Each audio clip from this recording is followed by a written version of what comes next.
Hello, everyone, and welcome to Play Some Video Games, the only gaming podcast with a real feel temperature of negative 21 degrees this evening. It is I, your host, Kevin. Joining me this week, we've been reunited, and it feels so good. Kyle, sir, how we doing, buddy? You know, I'm doing excellent because it's a very balmy 0 here, so I'm doing great. Good to hear, good to hear. And then, last but certainly not least, the other half of Board with VG, Josh is making his triumphant return as well. How we doing out there? Greetings from the bomb cyclone. We're alive for now. Yeah, if you guys are not in the Northeast, you might be kind of wondering what we're talking about. But Josh and I are up in the New England area, and we're getting hammered by the bomb cyclone right now. So while yes, it's winter and we expect cold weather, we do not expect negative 21 degrees and like a foot of snow. I think I got about 13 inches here when I measured before I shoveled it out. 16.6 in Worcester. Yeah, and while once again that's not unusual for the winter, the amount of time it took to dump that much was fairly quick, and then it's been hurricane force winds since then. So we've had 70-mile-per-hour wind gusts, and tonight's supposed to be really cold. So, I mean, and that's just a lot for when it's that cold. Like it can snow that cold, but that's a lot of snow for when it's that cold. Yeah, it's true. So yeah, it's a freak of nature, but yeah, luckily I don't have any flooding issues here. I know Josh doesn't where he is because he's more inland, but yeah, some of the coast is getting flooded right now in Massachusetts. So not fun, but we are here and we're here to talk about video games, not the weather. So we got some messages this week. We got some news to talk about, but before we do all that, let's catch you guys up with what we've been playing with and talk a little bit about that. So Josh, why don't you go first tonight, sir? I would love to. I have to look at my list. I don't really have to, but so if you guys listen to Board with Video Games, you might know that I've been playing PubG a lot, PlayerUnknown's Battlegrounds. I played with Kyle a couple matches. I've yet to play with anyone else on Psvg, which is odd. A lot of it's been playing solo, though. I still really like the game. It is still buggy. So you have that obstacle to get over, but the only time I ever really encountered lag was one game with Kyle, so that's like 1 out of 15 games. So I've had pretty good luck with that aspect of it. Played some Brawl Out on the Switch, played against Flux himself, Jason, and I got one win out of it. Hey. He beat me every other match.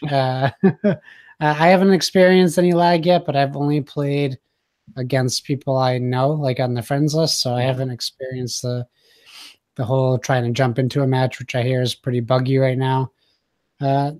It's fun, you know. It'll do. It's it's a good value for the price, and they keep saying they're going to be pushing out these updates. So if they're constantly making the game better, making those characters a little bit more accessible that are locked, then I can see myself continuously playing it, but it's just kind of one of those games I'll casually pick up. Or same thing with me. It's super hard to unlock people of that too. It's crazy hard. Like you have to love that game to want to unlock characters, because the amount of time and just the disappointment too on looking at them, because you can see what the characters are you unlock, and it's just skins of characters that already exist too. Like it's just renaming of ones that already are there. So it's kind of like, that's not fair. I don't want to invest 20 hours into getting one character, and it's basically just a different costume for a guy I already have. So yeah, I looked at that and I was like, oh, I guess I'm not unlocking any characters. Right? Like, can I just buy them? Please. What else? So I started Resident Evil 7 today. I know I'm like yes, a year late to the bandwagon. I only played up to the first official save point, but it was really funny because the beginning of that game is basically Making a Murderer from Netflix. Like it's like almost exact same like setup. Like you're in like rural backwoods, like middle of the country. It's in Louisiana, I think, in Resident Evil. Yeah. I think Alabama was Making a Murderer, but it's same setup. You're looking for this missing woman. It's like you're at Stephen Avery's house. It's the whole thing. It's really There's funny. a trailer. There's That's a also yeah. But yeah, you know, I enjoyed it. So I enjoyed it so far. It definitely takes that Resident Evil formula and adds like the Outlast, which I really like that mix. I like that they're going in a different direction. A couple jump scares already, like right off the bat. Yep. A couple WTF moments, like right in the first, 20 minutes of the game. So yeah, it's good. I'm looking forward to continue playing it. So that's all for me. That's all I've been playing. Yeah. Well, I'll just go next because I too was playing Resident Evil 7. So absolutely echoing everything you said, and I've talked about in the last couple of podcasts. But such a good game, and I really wish I just played it earlier in the year when everyone else was, because I can appreciate it with other people. So I'm glad you're jumping in. I'm trying to convince Donnie, who owns it, to get around to start playing it. But so good. Now, do you have the expansions, or you have just the base game? Yeah, I jumped in on that crazy deal where it was like the $20 for the whole thing. Gold deal or whatever. Yeah. So I'm not going to give any spoilers away for the DLC, but I did move on to that now. The banned footage stuff, there's volume 1 and 2, but it's all under one menu because they're all out now. Those add, it's not just mini story games, they're actually different dynamics of the game. So for instance, there's one where it's basically like a survival mode where you're locked in a certain area. You get resources coming through to upgrade your weapon to buy more ammo, and you have to just survive. So like it wants you to survive 5 hours overnight. So you get like a swarm of enemies. You can set traps. You can do things like that, and you have to survive to the next one. The enemies get harder and harder, and eventually some of the family members show up that you deal with throughout the game, and you have to fend off with them. There's another one that's kind of like an escape room where you have to find out how to get out of the room, almost like Misery style. You kind of chain to the bed, and you're able to get out and do things, but you have to get back in bed if you make too much noise before they come in and find you. So it's like an escape room. So you have a set amount of time to do that. The other one I tried is like a really effed up version of blackjack, where you're betting with your fingers. Oh boy. Yeah. Oh, that sounds fun. Yeah. And you're forced to play. You have no choice to play, and you're up against somebody else, and basically you die or they die. So yeah, just in the DLC alone, it seems like it's not just, oh, there's more missions. It's like totally different gameplay mechanics, which is pretty fun. And I did complete the Chris Redfield, Not a Hero or No Hero story DLC, which that was cool to play as him again. Somebody with a little bit more experience in the character you play throughout the entire game in Resident Evil with. And I still have one other expansion that I won't get to, that I haven't gotten around to, that I won't talk about because it will spoil some things for you, Josh. So I won't get to that yet till later. But yeah, the DLC is definitely worth checking out from what I've seen. It's just more different stuff. It's not just more of the same game at all, which is a lot of fun. Nice. And then in the turn of events, my New Year's day turned into board game day. Yay. So, yeah, I played a lot. So I got a good deal. So I think kind of every mall, at least around here, gets those little shops that pop up just during the holidays that sell calendars and board games. Yeah, I completely forgot to check mine. Yeah. Now that you say that. So we were at the mall. The kids wanted to burn through some gift cards and holiday money they got. And I was like, let me just pop in and see here. And almost everything was wiped out. So I'm looking, and there's like, the only thing that was left was like, the novelty versions of like Monopoly and Clue. And it's like, here's the Supernatural Monopoly and Legend of Zelda Clue and stuff like that. It was just the lame stuff. But I looked over and I saw Potion Explosion. And I was like, I remember somebody talking about that. I wasn't sure who it was. I was like, but let me snag it. There was like 2 left. One box was really ratty and one was in mint condition, but there was no price. So I took it up to the register. I was like, can you just tell me how much this is? They said, sure. With the discount, it's $25. I'm like, I will take it. And awesome. A lot of fun game. I text you guys after, and Josh let me know it's him that was the fan of Potion Explosion. So a lot of fun. Played it with the wife and kids. All 4 of us played it. Had fun with it. Setup was took a little time to get the initial setup of the building of the structure itself. The worst. Yeah. Luckily it's held together fine. We haven't had any issues as far as like quality there. It just took a while to punch everything out, figure out how everything pieced together, but it was a lot of fun. And we've played like 1,000 matches via the app now. I found that afterwards for like $1.50. I'm like, oh yeah, playing that all the time now. So other than that, played the classic game Jumanji that my middle daughter wanted to play. She got that for Christmas, was excited to play it. Nice. I hadn't played that game in years, so I was like, oh, okay, it's not a bad game. The other 2 were games that my wife got me for Christmas, or I got her for Christmas. So she got me Bears versus Babies. Have either of you played that one? No, No. I know Coach has it, but I haven't played it yet. Okay, so the premise is, and labeling it bears is kind of misleading. So the premise of the game, it's a deck building kind of game. You have a set of cards and you draw a new card every round.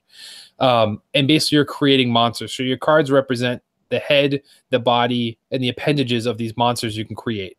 And each card has a point value, 2, 3, 4. And the total value of your creature is how much attack points you have. So you start off with the head, might be 2 points, bodies 3 points, together your monster is 5 points. So that's what you do. You amass your army of monsters. Now there are some bears, but for the most part, they're all monsters. They're themed to 3 different elements. You have fire, water, and earth. And you're fighting an army of babies. And the babies are also themed with the different elements. As you draw cards, whenever you draw a baby card, you have to put it down into the center of the playing field to build that army for the babies. Now, nobody else sees all the babies being piled up. They just see the piles of cards on the fire army, the air army, and the water army. So at a certain point, you have to say you provoke that specific baby army and you attack them. So if I provoke, let's say, the blue army, my blue monsters, I'd have to add up the points, then look at the baby deck and see if their points, if I can beat them. If I don't have enough points to beat them, I lose, my monsters completely scrapped. But the kicker with this game is whenever you antagonize the enemy, your opponents are also forced to fight too, whether they want to or not. So if I pick the blue army and attack them, everybody's blue army has to fight. And no matter what, win or lose, all those creatures get tossed afterwards.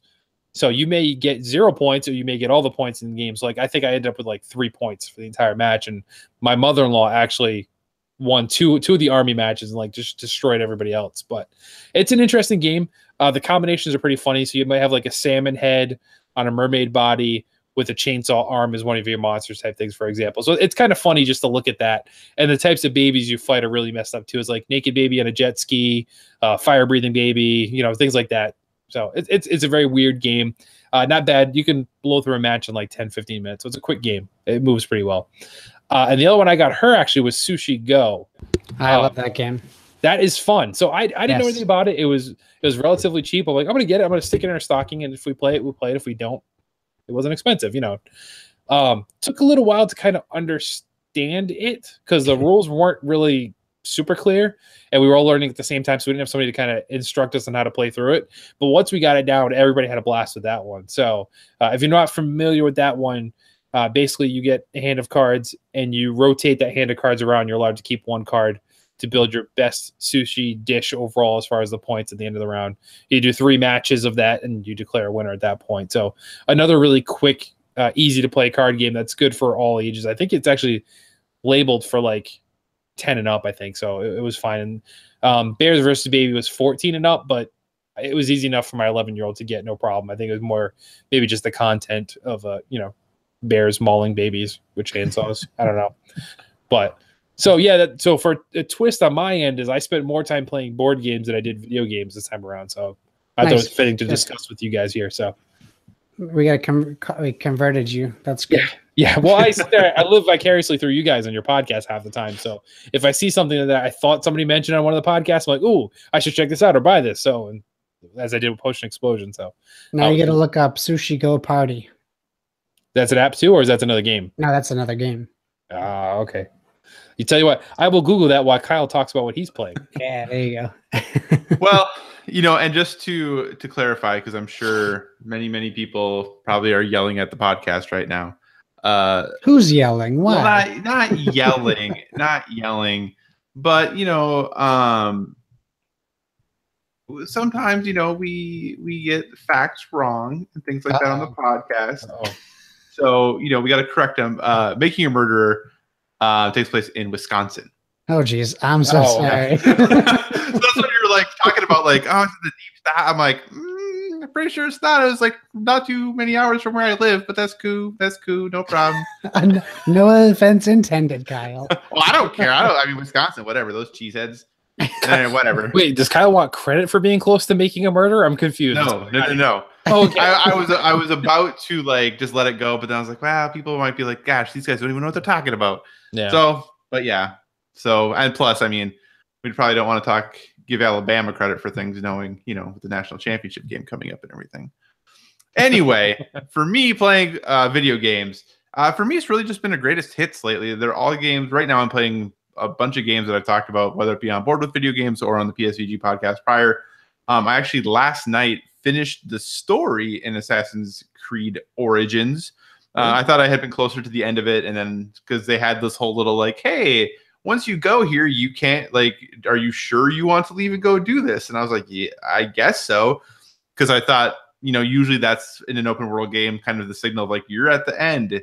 So then you went and you do a rather lengthy mission, but then it just spits you back out into the open world. You still have like multiple missions to go do that are part of the story. So I was like, well, that was really weird. In the kind of 2/3 through the story of the game, you have this, hey, you can't come back part.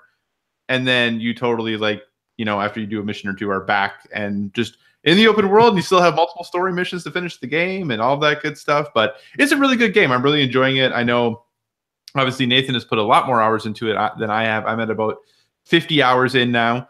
I'm enjoying it though. I don't know how much more I'm going to play. The thing that's very interesting is that I have finished the story. I still have probably 6 parts of the map that I've never even been to. They're still completely fogged over. So I'm trying to decide how committed I am to going and finishing all of those. But the game's really fun. I really enjoyed it. It's definitely, I think it has solidified itself as my second favorite Assassin's Creed game behind Black Flag. So overall, really highly recommend if you have a chance to play it. Other than that, just like I said, how many hippos have you murdered? I have murdered so many hippos, and it makes me sad every single time. Because okay, so here's the deal. One of the things that there's crafting in this game, which is fine. But one of the things you need for crafting is you need like, you can get like regular like soft leather, but then you also need like hard leather that you'd get from like crocodiles and hippos and things like that. But I don't really want to ever kill them. So I'm like, I can't like max out a couple of my things until I just go and slaughter a whole bunch more hippos and crocodiles. So I'm like, it's like Far Cry then, but the crafting. Yes, very, very much so. So yeah, it's a good game though. I mean, the number of hippos I've had to kill is a little sad, but in addition, I've been playing a decent amount of Overwatch. The new competitive season started, so I'm in the midst of doing my placement matches for those. We had the last placement match I played. It actually was a bit disappointing, and I should have recorded it and posted it, but I didn't. We had somebody quit like right after the game started, so we almost, within like meters, won a game 5v6. So we were really, really close. Weren't quite able to pull that one off, but I was still really happy with how the game went. It went pretty solidly. And then I have been very fortunate for the holidays, my brother-in-law got an Xbox One X for the holidays. So he gifted me his old, I say the term old very loosely, Xbox One S. So I now have a 2 terabyte Xbox One S hooked up to my television. So I've been decided to jump into some of those Xbox exclusives that I had missed prior. So I've been playing some Sunset Overdrive, and that game's just a lot of fun. It's like, it is a video game, that is for sure. And things are ridiculous and over the top, but I just really love that in video games. Sometimes those are some of my favorite games. So really enjoying my time with that. Have not really jumped into much else there yet. I have another of other things downloaded thanks to Josh's generosity and doing game share with me. So I have Cuphead and Ori and a number of other things just downloaded and waiting to be played, because 2 terabytes is a lot of space. So I just downloaded a whole bunch of stuff. So, but yeah, other than that, still dabbling a little bit. So played a little PubG with Josh, dabbling still in Fortnite. And then also when the wife is using the television or I'm just looking for something to kind of wind down the night, I'm still playing a bit of Xenoblade Chronicles 2. I definitely don't, I think I like it maybe a little more than Donnie does, but definitely not as much as some other people do. So I will continue to play and go at it. I'm not very far into it still because I'm only playing it for like 20 minutes at a time. But it's kind of the thing that is pulling my attention on the Switch right now. So that is, in a nutshell, all the wonderful things I have been playing. Awesome. All right. Well, that's certainly a bit. And it's funny because I said the other day, too, I believe now with you, Kyle, the Xbox might be the most owned console throughout PSVG. I think so. Which is funny because it's not the most played console in all of PSVG. It seems like a lot of people have it and don't play it as much, but I would argue the Switch is probably close to that. I think almost everyone has a Switch. That's true. Even Q has a Switch. That's true. You're right. I take that back. You're right. I think the Switch is the most on. But yeah, PlayStation's in third. think everyone has a Switch. I think so. Yeah. Wow. Weird. Okay. All right. Well, then let's jump into the messages.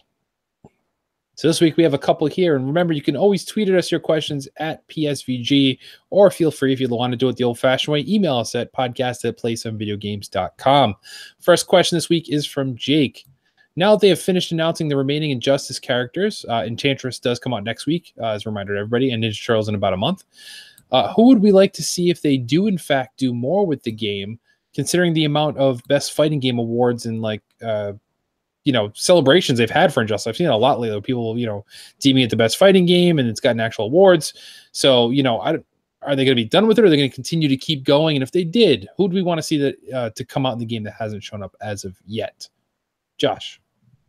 So we have to kind of think out of the box a little bit more now with these newer characters announced. Like, you can pretty much, if you think of someone, you could probably think they could be added with the Ninja Turtles being added. I was always latching on to that Spawn rumor as a Spawn fan. Yep. I think that would be great. But to kind of go a little simpler, not that I'm a fan of the content that I'm going to talk about, but like, I would love to see them add legit character skins for Justice League.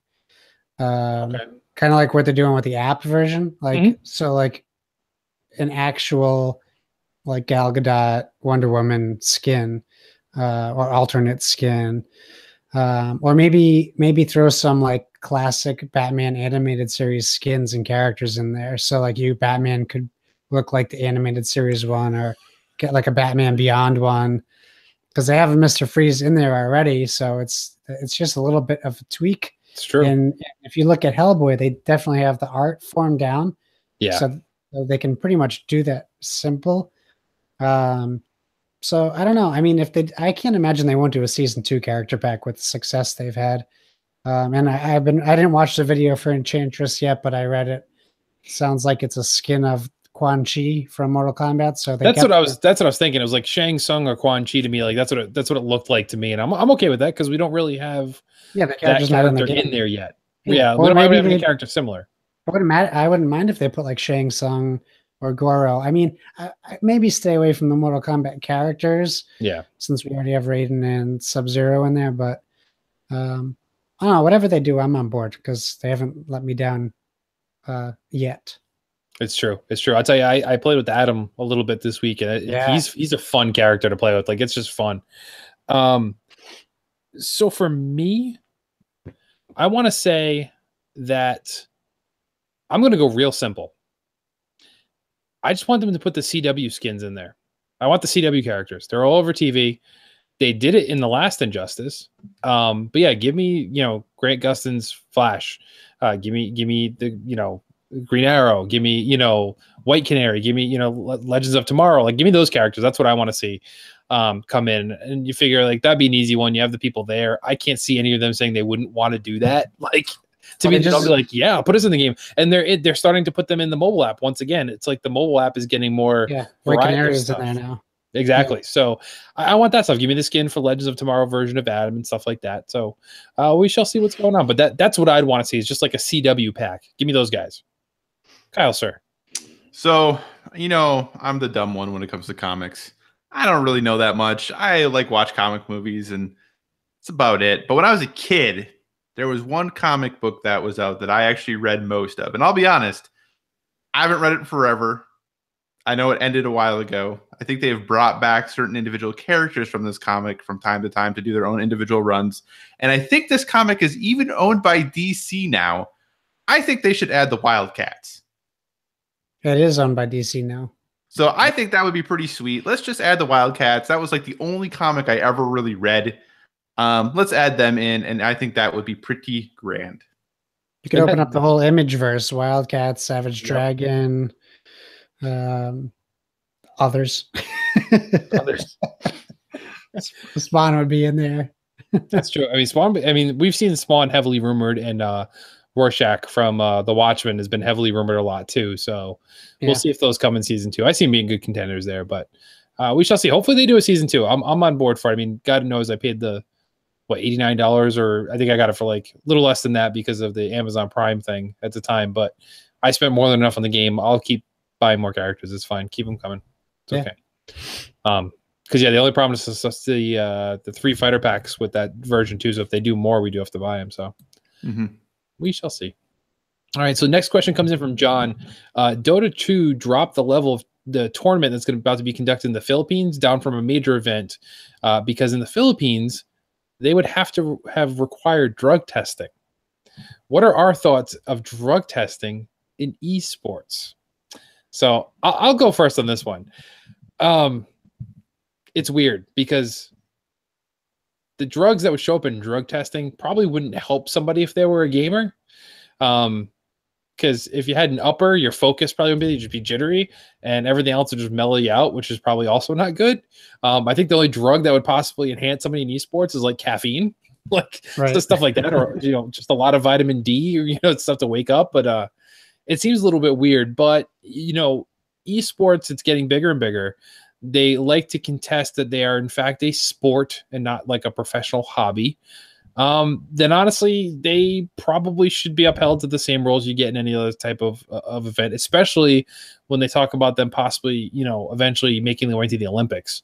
I mean, you got to have it done at that point. So, while I understand why people would be concerned, because probably a lot of people just eat, Doritos and Mountain Dew and smoke weed, it's not the image you want to put forth that's representing your country or, being role models for your kids, regardless of what they're doing. That's not the person like, hey, someday I hope you end up like that guy. It's just not going to happen. So I'm okay with it. I'd be happier if they just did the drug test and then dropping the events down from a major event to, it's just a qualifier now. It's not the championship. It's okay. We're just joking about that because we don't want a drug test. That's a little ridiculous. So I think they need to kind of man up and start making a decision on that and doing the right thing. So I'm for it personally. Kyle, how about you? Yeah, sure. Why not? I mean, I think the big thing is what are you kind of like what you mentioned, like what are you holding them to? Like you're going to drug test them, but are you following is it what WADA says is not legal? Like, is it from the Olympic Committee? Like what standard are you using when you're doing this? So, I mean, I would assume it might be World Anti-Doping if I don't know. I mean, that's my big thing is like, sure, I don't really care. I mean, why not? I guess if it's going to be taken seriously, and especially if people want it in the Olympics potentially in the future, that's going to have to happen. So yeah, why not? I also think that Overwatch League starts next week, and I don't think they're going to do a lot of depending on this post, the 10th.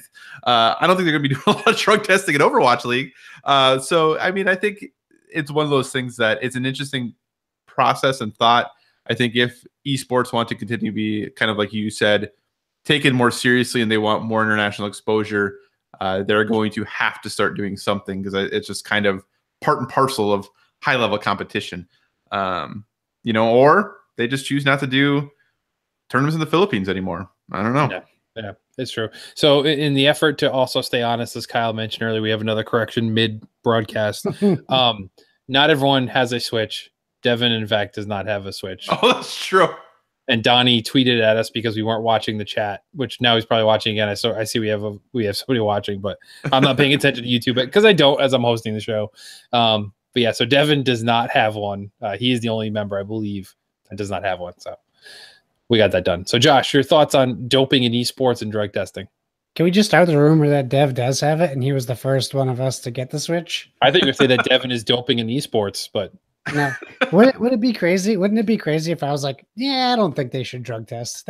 No one should be drug tested for anything. I just speed every time I podcast. I'm on G Fuel right now. There's a comedian who does a bit about that, and it's pretty funny. But anyway, I digress. Go on, sir. I mean, regardless of my thoughts on drug testing in general, I think anything that's competitive should have requirements, and whether that's up to the league or whatever they want to do, but anything that enhances your performance should be tested for and not allowed unless everyone can do it and it's legal. So, I mean, if they're going to drug test for esports, good for them. And no matter what aspect of your life,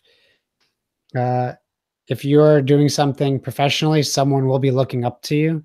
And the last thing you want to be doing is setting an example that is negative for anything. So I'd say out with the bad, keep the good. Fair enough. So the next one here isn't really a question, but it's something Donnie proposed, and I wanted to address it on the air because I couldn't make Nintendo Shack. So basically, the internet is foaming at the mouth around rumors of another Nintendo Direct in January, as we've been talking about for the last couple of weeks that we figured it was coming. But now leaks are supposedly coming out, some bundles we've seen, some different potentially software updates we've seen, and then a list of games coming out. I'm not going to get into all the rumors there. Donnie covered that actually on last week's Nintendo Shack with Jacob Rush from Nintendo Nostalgia. So we won't dive into that. But the one thing I did want to talk about here is my concern, and that's if these rumors are true, is the amount of ports we're seeing coming to Nintendo Switch. Now, this is something I said when Nintendo Switch was launching, and like one of the first things they were like, hey, we're doing Mario Kart again. Okay. I'm okay with Nintendo ports because the Wii U was a system not a lot of people played. They already sold almost more Switches than the Wii U did in its entire lifetime. So there's a ton of games there, and I completely understand and I respect that. Give them the complete edition, give them maybe a little bit something extra so people will rebuy it.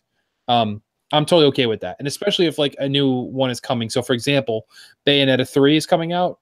There's a port of Bayonetta 1 and 2 coming out. I'm totally on board because that will increase sales for Bayonetta 3 for all the people that are like, what's this about? Let me dive in. And normally it's a good way to pick up games at a value. My dilemma is, and I'll just go through some of the rumors here as far as what is allegedly going to be ported to the Switch. Now, this may not be true, but it's something I still want to address either way. So Fallout 4, Wonderful 101, Fire Emblem, Xenoblade Chronicles X, Donkey Kong Tropical Freeze. What else are we seeing here too? Every single game from Mighty Switch Force, which I believe there's been 2 or 3 of those. Hotline Miami Collection. South Park games, both Stick of Truth and Fractured But Whole. Wolfenstein 2 we already know is coming, and that's rumored to come with all the DLC. Grand Theft Auto, Red Dead Redemption, Hearthstone, Injustice 2, Call of Duty, Undertale. I think that was the entire list here as I'm trying to scroll through it quickly. So once again, the Nintendo ones I'm okay with because a lot of people missed out on these games. Star Fox Zero, that was the other one. Star Fox Zero. No. Yeah. So here's my dilemma, and this is what I tried to get across to Donnie was, now some of these will help fund other developers to come out with new stuff, especially if they're not a big AAA studio. Obviously, EA doesn't need the money, so they don't need to port it. Rockstar doesn't really need the money, so they don't need to port stuff. My concern is for these third parties who have already been gun shy with jumping on Nintendo Switch in the first place. Now that they're jumping on board is just simply shoveling out stuff that's already been out, and it's been out for, in some cases like Grand Theft Auto, 2 years, 3 years now at this point. Grand Theft Auto's been out. So I mean, it was out on PS3, so yeah, it's been a while. So if they shovel it out to Switch, now, yes, somebody on it, if they've only played Nintendo consoles, has never played Grand Theft Auto. But if they have played other consoles, they could have played it on 2 different generations already. Now, we already know these types of games that have been developed on PS4 are not going to look or run as well as they do on PS4 or Xbox One X or whatever the case is, as it will on the Switch. Totally get that. So I'd rather that these developers focus on bringing something current to the console or a simultaneous release. So, for example, South Park, Fractured But Whole, I would rather have it come out when it came out on all the other consoles for the Switch instead of waiting a year after. Same thing with Bethesda makes me nervous, and I'm a huge Bethesda fan. We all know this. They're porting supposedly everything they've worked on to the Switch. Okay, I want a new game from Bethesda. I don't want just these other things coming through. You look at the amount of people who are in love with Elder Scrolls, they're foaming at the mouth for the next game, and they're investing all their time in porting all these titles over. Now, Donnie's like, oh, you can just hire somebody else to do it, and this, that. Okay, still, their team is not that big. They're not an EA, they're not a Ubisoft that has all these people that are at, beck and call to do different projects.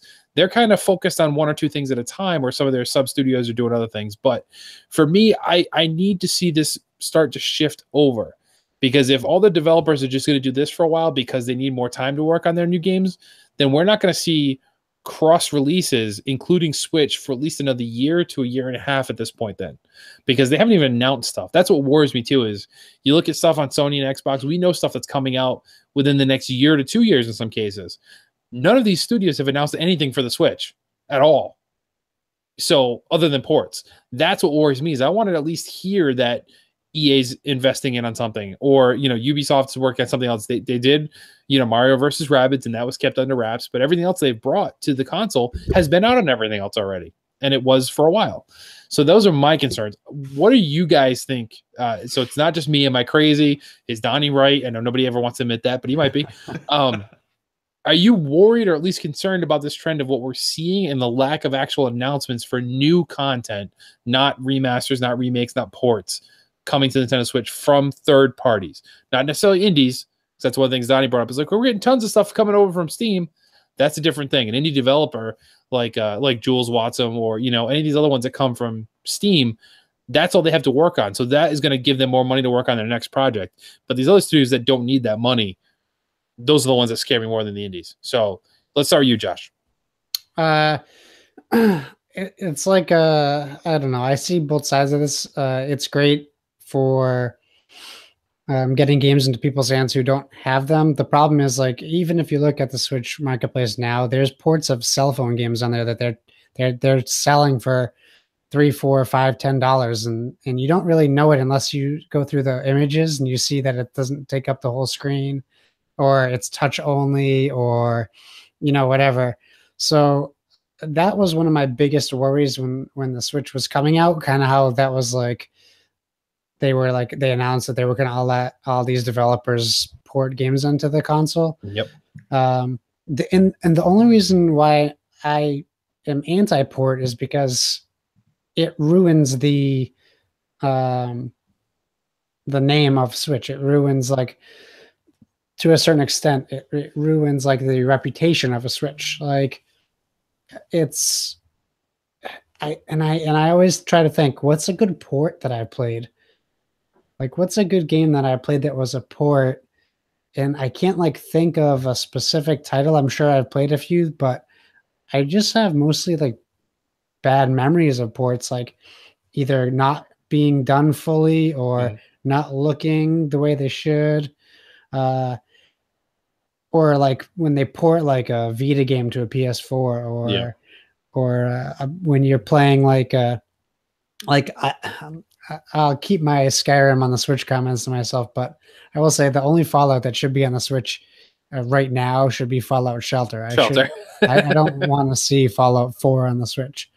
Not that the Switch couldn't do it. I just think let's get those. I agree with you, Kevin. Like, let's get those new AAA titles. I want Fallout 5 before I want Fallout 4 on my Switch. Right, when they come out on the Switch. Oh, Yep. God, just blew me a kiss. That was weird. Yeah, I got it. Some smudged on my screen. Sorry. Sure. I just missed him so much. It's been 2 nights since we recorded. So I'm okay with whatever they want to do, but I personally, I'm not jumping on any ports just because, and there's no way I'm touching Star Fox Zero again. No way. Because I can just picture them. Now you can play it with the Joy-Cons, real feel rumble. Like, okay. Fly your ship. Yeah. No, thank you. So I don't have anything super constructive to say about it, because it's going to happen. We can't stop it. I just worry that they're going to be garbage ports, and that's my thing. I just don't want it to be a port machine. I don't want it to be just known for great Nintendo first party titles, some good indies like Golf Story and stuff that's really different, and then hundreds of ports from other developers. Yeah, that's what the virtual console's for. Exactly. Exactly. Put out a virtual console and let people know what they're getting. Oh, I'm getting a virtual console game. I shouldn't be expecting a brand new game, because a lot of people who look at that marketplace might just think that they're buying new games, and that's not the case. Even now, that's not the case. There you go. Yeah, I looked. I saw there's so many Neo Geo games out. There's like 30, but we don't have a virtual console. But yet that alone itself, it's its own library of virtual games. Yeah. But anyway, Kyle, your thoughts, sir? So Kevin, what games right now, outside of Wolf 2 coming to Switch, what games have been announced by any Bethesda studio? Nothing. So, if you're the Wolf 2 team and you just finished that, you're finishing up some DLC. They just did an interview with like the creative director not too long ago. He's like, yeah, folks are taking a break. Seems like a good time to port that game to Switch when you don't got a lot else going on. You're finishing up some DLC, or the rest of your team's taking a break. Have a few people port that game to Switch. That seems like a great use of their time. Well, devil's advocate, especially in the case of Bethesda, they announce stuff in November and it's out in a few months. Right. So they keep it all secret. So they're clearly not starting it when they announce it. So they're already in development of the next. Right. But that doesn't mean that all those next things that they're working on aren't also going to come day and date on Switch. That's true. Just because like we don't know what they're working, that we can't assume, and same with and that's where I kind of go with like the South Park team. Like they just launched their game. Weren't going to be able to get it done in time for Switch for launch with Switch, but then they're done. It's like, well, we're going to have a smaller studio. People are going to take some time off. If we can take half the team, a quarter of the team, take 2 months and port it to Switch, is that a better use of our time than whatever else we would be doing in that time? So that's just kind of my thoughts on part. Like, I think that it doesn't always have to be either or. I think there can be a good marry of both. And I think that most studios, at the end of the day are looking at saying, okay, how much time is it going to take us to do this? What is the expected outcome as far as money goes from that? Is that a better use of our time to do this now? Or is it a better use of us to push you all to a new team and put out a new game 4 weeks sooner, and we're going to make that much more money because it's going to come out on Switch day one? Like, I don't know, a new game, like a game when the support is still like the first experience for someone. Like that's the first time they're ever going to have access to or the ability to play that game. Now, as a PlayStation guy, I also have been experienced a number of ports in my day. So maybe I'm just more used to it. And maybe that's just more of like where I live and what I'm totally down with. Like, I'm totally stoked about Shadow of the Colossus again. Like, this is going to be awesome. Hopefully, like, I'm really excited about it. So I don't think ports are necessarily bad. I think more to me, what's concerning is like the shovelware, like just get everything. Like, and I think that to me is a different thing than AAA third-party developers saying, hey, we have these really quality games that because of just timing we missed, so we're going to go ahead and push them to, this new console. And if you're Rockstar, you have plenty of people, probably if they are the ones doing the ports, you have plenty of people that you're employing. I don't think that's the reason Red Dead 2 got delayed. I just don't think that's why that happened. I think it's definitely a good option. I think obviously they need to be good ports. Heck, we're getting Bayonetta 1 and 2, so of course I'm going to say ports are great. But I think that if done well, I think ports just help to bolster and pad out and develop a library and give you more diversity in the offerings that you have. But yeah, obviously I think though, you need to be careful of the shovelware, because if you look at the end of the Wii, like, whew, there was some rough stuff that was coming out there because like everyone was just trying to throw stuff there, but there was still there was a lot of really great games there still. So I think it's, trying to balance out of having and building out that library as best you can, because there's somebody who's 15, 16, 17, this is their first Switch or their first Nintendo product ever, and it's going to be a good opportunity for them to get their hands on some of those games for the first time. So I agree with almost everything you said. The one counterpoint I will have is, okay, so the reason a lot of these third parties didn't jump on the first place, they weren't sure how it was going to sell. Yeah. Which is completely understandable. I get that. So they're automatically behind in the development cycle. So ports are easier ways for developing a new game. Totally get that. Now, because they're business, I'm Capcom, and I release now Street Fighter to the Switch. And it doesn't sell that well because everybody already played Street Fighter, or everybody already played Grand Theft Auto, the top-selling game of all time. How many new units do they really think they're going to sell? Sales are less than what they expected. Are they then going to go all in on Nintendo when everything they've put out so far may have been disappointing? So Bethesda was the case I had used before because they ported a bunch of stuff and are currently porting a bunch of stuff here. I don't think Doom sold that great. I don't think Skyrim, I think it's doing okay, but it's not even in the top seller list when you look at the eShop. And then you got Wolfenstein coming too, which I loved Wolfenstein, but again, I think it's gonna be so late that it's not going to sell that well. So I think all these were already in the works, so that's why they came out anyway. But I think now going forward, Bethesda's going to sit there and say, like, okay, if we can't release it day one, then are these ports even worth doing it, or are we even going to invest money because everything we've done is just lost money to date? That's I think where my concern is. Especially Capcom was come out and said right off the bat, well, depending on how much we sell, we'll decide whether we want to continue to support it. And then they throw us, the 2D Street Fighter, and then the 3D Street Fighter is coming out. It's like, that's not hello. Like, and then you're giving us Mega Man, which is like 2 years down the line, they're saying, but give something people want. Like that's my problem is like you're making the effort and then you're just giving stuff that people don't necessarily have asked for in the first place. And it was a bad Street Fighter port that they put out on the Switch. It Yeah, wasn't even like a full effort. Yeah, that still sold really well. Define really well. Not Capcom, really well. Capcom even said it sold more than their expectations. Yeah. I don't know that it sold really well though. Well, if it exceeds the company's expectations, I consider that to be well. I suppose that's a good point, but all right, we'll move on. We'll agree to disagree here.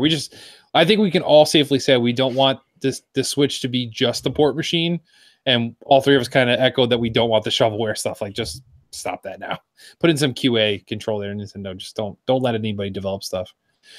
So that wraps up the email messages for this week and tweets. So once again, you can tweet us at PSVG or email us at podcast@playsomevideogames.com with your questions, and we will address them next week. So now, gentlemen, it's time to jump into the news of the week. Kyle, sir, you have the helm. You have the helm, sir. All right. So Cartoon Network has announced the release date for their upcoming PS4, PC, Xbox One game, OKKO. And OKKO, Let's Play Heroes. It seems like a cool beat 'em up game. It's been announced. It was announced a while ago. Folks got hands on with it at E3. Had pretty positive things to say about it. I personally am not really tied to the IP or anything Cartoon Network, but the game looks fun. Game looks interesting. Game looks kind of cool. Coming out later this month seems awesome. Now, here's my question. The company that is putting this out, the developer, is Cappy. Where's Below? That is my question. So if you remember, back in 2016, Cappy said that they were taking that Below, they were going radio silent on, that they weren't going to talk about it anymore until the game was like ready to go. And that because they had shown it too much already, it had been out there too often. If you don't remember or don't recall, this game was originally revealed at Microsoft's E3 press conference in 2013. Okay.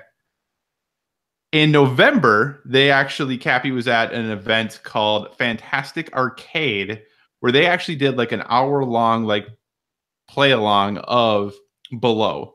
And when asked when the game was coming out, they said, "Hey, we'd really love to tell you. All we can really say right now," they said something to the effect of, is closer to the finish than it is to the start. So, if we had to guess, now I now own an Xbox One. This is, as far as I know, an Xbox One / Windows exclusive, because I think Microsoft is publishing it. I could be wrong about that, but I believe that to be true. This was a game that I've always thought looked really cool. I'm excited about it. If we had to guess, when do we think Below is going to get released?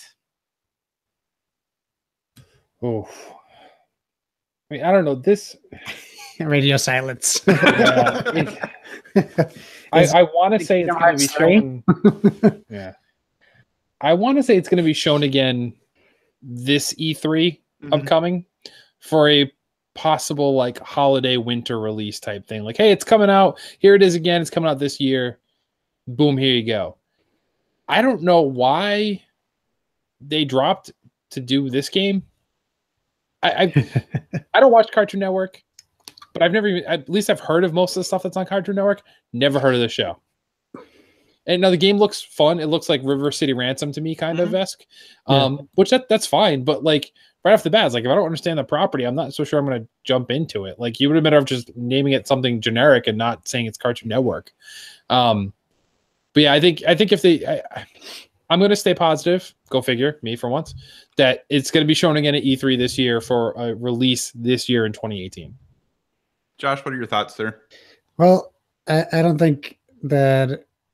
I think everyone knows that Microsoft needs to have a huge E3 this year. So maybe they put the silence on the game. Maybe they know the game's coming out, and they don't want them to talk about it, and they only want them to show a little bit. Maybe they're going to pull a Sony or a Nintendo and be like, it's available today or it's available next week. Maybe something like that is going to happen. But if Microsoft doesn't come out at E3 and show 20 games that are coming out this year, they're going to lose the year. So maybe that's part of their arsenal. We can only hope, but it could very well be a Last Guardian or Kingdom Hearts 3 situation also. So, it's tough to tell when they don't, when someone shows a project like Scalebound and then you don't hear anything about it for a year. And that's with people asking questions. It's not just people forgetting about it. It's people going, where's this game? And people going, well, it's coming. So you're right to be worried. Maybe it's going to get scrapped. Who knows? Yeah, Microsoft is publishing it, by the way. I double checked. Okay, yeah, and I thought maybe that because we hadn't heard anything, so I was like, man, maybe it is getting scrapped, and we just, and it just is one of those things. Since it was a smaller studio, smaller title, that just it went away, but nobody said anything. But the fact that this conference happened just in November, and they showed an hour of gameplay, like just walking through, showing everyone like what you do and how things are done. I mean, clearly it's still here. It's still very, very much present. This was a game that I was really interested in. Now that I have an Xbox, I'm really excited to play. I hope it's coming out this year. But who knows what else is coming out this fall?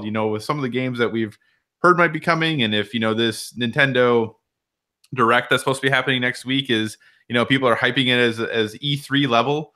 If we have that combined with what Sony's lineup is and what's coming, it's going to be. It might be a really packed fall, just even with third parties and everything else. So I don't know when a good time for this game to come out is, but I am hoping that, it comes out and it meets what they want to do because they make good games. So, I'm looking forward to it. I just thought it was interesting that, hey, here's this other game we've been working on. What about that game from a long time ago? That looks really, really cool that people want. Where's that one? It's going to release the same week that Spider-Man comes out on Sony. So. If they drop it in November, I don't know what they would be thinking. If they did that, I know which of the two games I would play first. Below. Incorrect. Good guess, but incorrect. Fair enough. But yeah, I mean, I can see it being a fall thing and them trying to do like another Cuphead type situation with them. It's like, here's our big indie for this year. Boom. And just kind of try and go for that. I don't know. Maybe that's why they got put in the back burner. So like, hey, we want to focus on Cuphead, get that out the door, and then we'll move on to yours. I don't know what Microsoft thinks sometimes, but clearly with their priority needs to, like Josh said, have a great E3, have tons of stuff to show and say, this is coming out. I think even though it's an indie, you look at Cuphead last year, a lot of people put that as their favorite, Xbox exclusive game of the year. So, and that was an indie game. So maybe Microsoft's like, hey, we got to keep everything very serious and say every little game that we may not think is a big deal, if it's exclusive to us, we need to treat it like it's a big deal and kind of push that button forward and just announce everything that they have this year. This is coming out exclusive. This is coming out not console exclusive, not timed exclusive. Like they need to drop that and say, nope, this is ours. This is on Xbox. Yes, you can play it on PC. That's fine because that's they are basically PC, but it needs to be a Microsoft thing. This needs to be an Xbox release, and just kind of slam that in everyone's faces this year. But we'll see. My early prediction: Xbox is going to have the best E3 press conference of the three. I think they need to more than the other two do. To be honest, they need to. But if I recall, I think we said the same thing last year. And yep, I did. Yeah. I know I did too. I was like, they need that. And I predict they were going to have a big one. And, while it was going on, some of us were kind of like, wow, this is kind of big. And then like, as we found out the details, like, it's not really an exclusive. It's not really this. It's not really that. And they kind of tore it down as time went on. But we'll see. They really need to. They need to take it serious. I think they can do it this year. Josh, what do you got? Okay. So do you guys remember when the PlayerUnknown Battlegrounds people got really mad at Fortnite? Yep. I do. And then I think they're still mad. And then I played Fortnite as a result. Well, guess what? They're going to be mad again, and probably more mad because this time they are basically getting their name stolen away from them as well. So there's a game called Paladins on, I think it's just, is it just Xbox or is it PlayStation also? I honestly don't even know. I think it's just Xbox. It's in the technical. It might be. I'll look it up. Okay, so there's a game Paladins. I actually haven't. I think I played it when it was in like early beta. I think it's still technically in beta. But they announced this week Paladins Battlegrounds, which is pretty ballsy, if you don't mind me saying.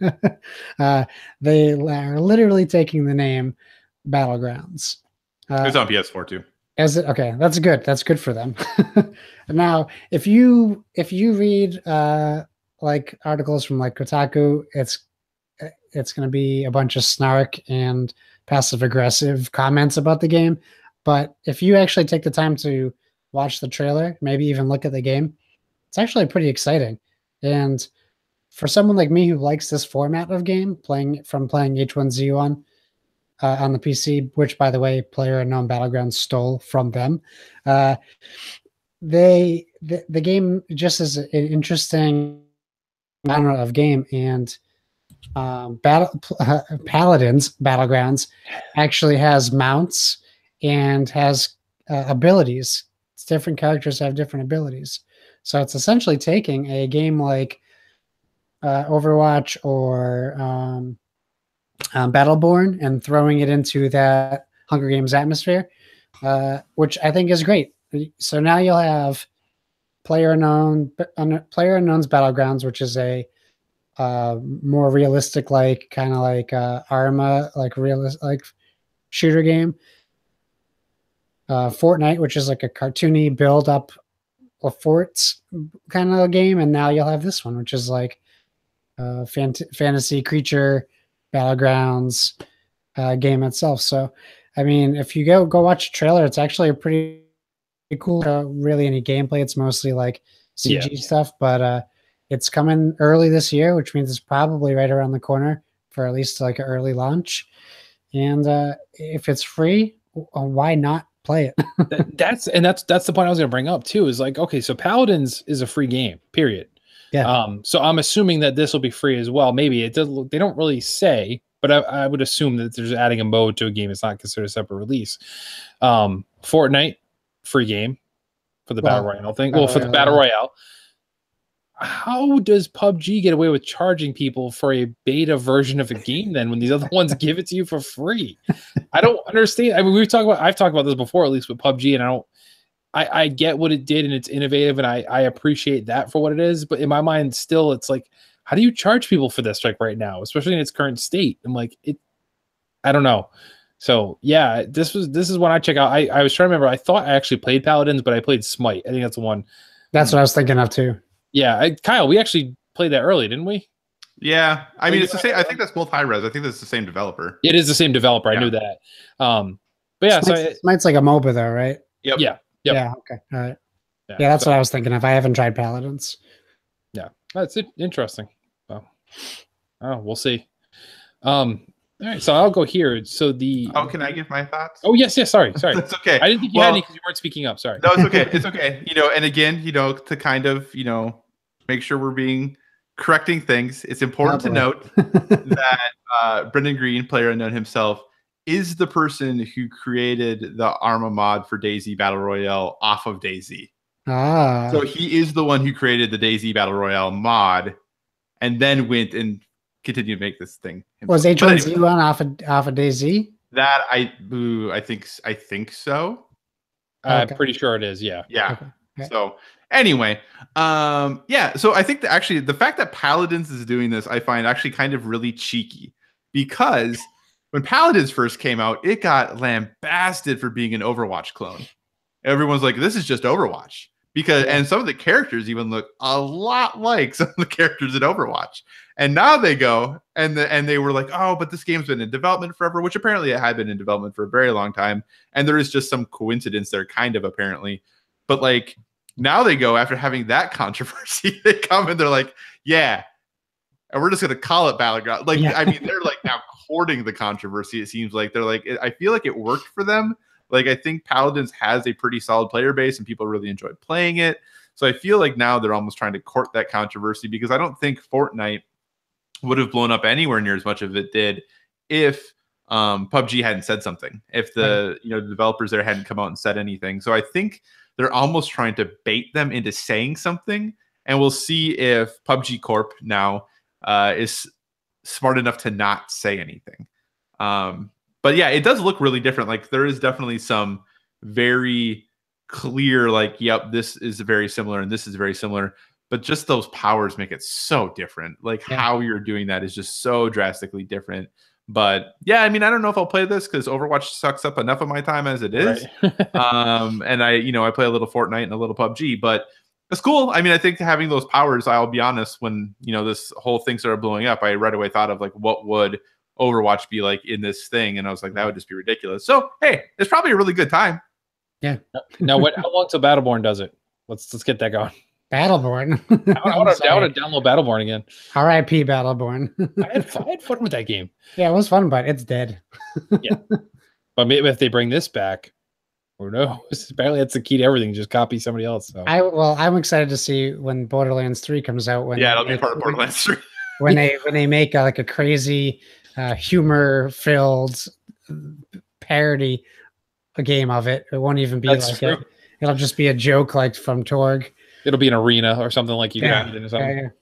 All right. So last story I have is the annual Game Developers Choice Awards have announced this year's nominees, with Legend of Zelda, Breath of the Wild, and Guerrilla Games Horizon Zero Dawn leading the way, both nominated for 6 awards, including Game of the Year.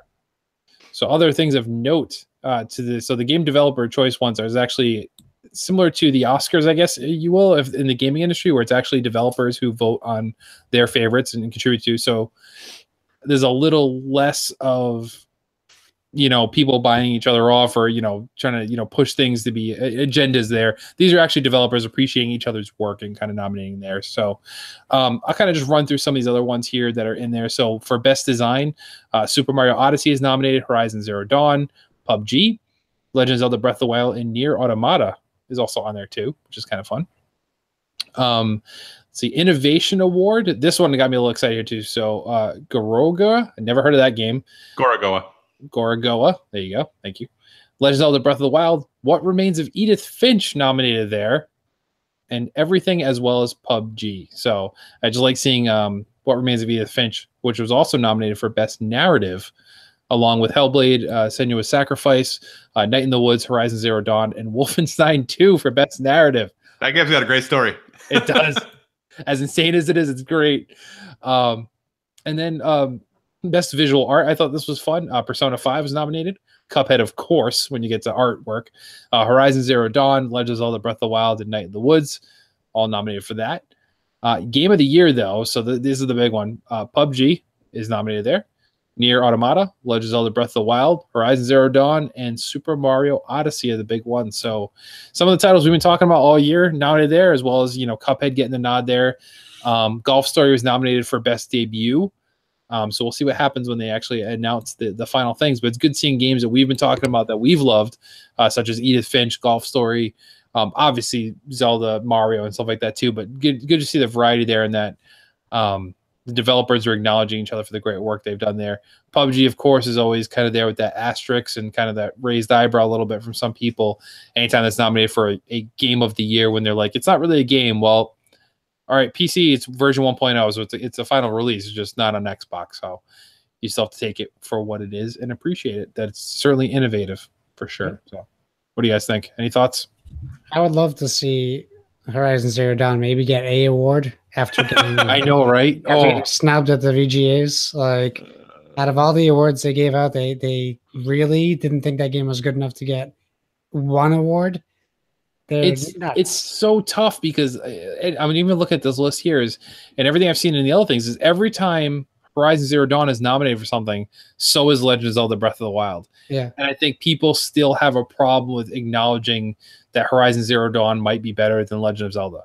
Like, I think I still haven't played Horizon Zero Dawn. I do need to get to it. But it seems like nobody can get past that. For some reason, they're like, it's so similar. I'm like, I've watched stuff and I don't think it's that similar. Not similar so that's what I mean. But everybody, when you hear it nominated, like, oh, it's the same thing and Zelda did it better. I'm like, I don't think it's the same game, but everybody just is like, well, hey, it's open world. It's same art style kind of. And then you have a bow and arrow. Those are the only similarities I see at all. So I don't get it. Yeah. It's just, I don't know. It seems the thing that doesn't make sense to me is that I get like there's Horizon Zero Dawn people and there's Zelda people, but apparently only Zelda people are voting on these awards because there should be a split somewhere. Like all the critics are Zelda people, though. I feel like, or most of the critics are Zelda people. I feel like you're right. Like, well, we'll see in this one because this is developers, so this might be a little bit different. We might see him get nominated for something. Maybe narrative. It's just tough because I'm looking at stuff. Something. It's in like best narrative, so it's like it's nominated there. It's up against Wolfenstein, Edith Finch, Hellblade, and Night in the Woods. I'm like, I'm sorry, you're not winning that Horizon Zero Dawn. You're just not winning best narrative. Yeah, I don't know. It's just like every time I look at it, I'm like, best design. I don't know. Can it beat Mario Odyssey, Breath of the Wild, Nier Automata, and PUBG? I don't know. Like, I think the thing that's hard for it is an exceptional game that came out. If that game came out in almost any other year, it probably wouldn't have as many issues. But that last year was just a great year, period. Like, yeah, I mean, if you look at the games that are on this list, you're like, all those games are phenomenal. Every single one of them is great. You know, like I could make a top 20 list that might be better, like that is all games that I'd be like, you should play every single one of these games from last year. Yeah. I mean, whereas there's past years where it's not that hard for me to make my top 5 or my top 10. So, you know, I think that's part of it too, is that doesn't mean it isn't great. You know, like even if it doesn't win, that doesn't mean it isn't great. It is a great game. Board of the Video Games has no problem saying that it's better than Legend of Zelda. Oh yeah, hands down. I mean, but I think, yeah, I just think it's one of those things that it's an exceptional game out in a game, you know, in a year of a ton of exceptional games. It's true. It's true. Now, so I haven't played yet. Like, would you put it on the same tier as like an Uncharted game or like Last of Us? Like, it's that good? Or yeah, for sure. It's like Last of Us. I haven't played it. I've watched full playthroughs of it though. Uncharted. I played all the Uncharted's. It's on par with Uncharted 3. Okay, so I mean that's pretty darn good. So yeah, it's just a victim of its own release window, I guess, and then just the constant barrage of like, oh, Zelda came out at the same time as this, and Zelda's better. Like, you're right. It's just. I will say, I was thinking about this while I was finishing Assassin's Creed the other day. I was like, you know, I've been able to climb virtually anything in Assassin's Creed for a really long time. I'm not totally certain, and it's an open world game. Like, I'm not totally certain. Like, now, is Zelda's climbing maybe better? Sure. Can you climb, like, you know, the specific paths and stuff? Yeah, sure. But Assassin's Creed, I've pretty much been able to climb those things for a really long time. Yep. But anyway, I digress. I'm pretty sure in Assassin's Creed, you can't climb something for 20 minutes and then die from frostbite at the top of it. That is true. You cannot do that. What a waste of time that game is. Ugh. Josh, you're never gonna. Donnie's gonna not allow you to be back, invited back out of the. That's all right. I told Kevin it's been like 5 months since I've been on PSVG proper, so it's okay. I make it won't happen again. I make the schedule, so it doesn't matter. So it's like he can only dictate what happens in the shack. I have control over all, so it's all good. So yeah, all right. That wraps up the news for this week. Then I guess everybody there. So before we leave and close down the show, guys, anything you'd like to plug, Josh? Yeah, there's this podcast that talks about board games and video games. I know there's probably some people hesitant to listen because they think it's just board games, but we do give it a good attempt to do 50-50 board games and video games. We always have a board game topic. We always have a video game topic. Well, not always, but 90% of the time. And then we do cover what we've been playing on both the table and the TV. So please find us in the PSVG, a pile of podcasts that come out every week and under board with video games. And you can find us on Instagram and Twitter on BOARD, board with VG.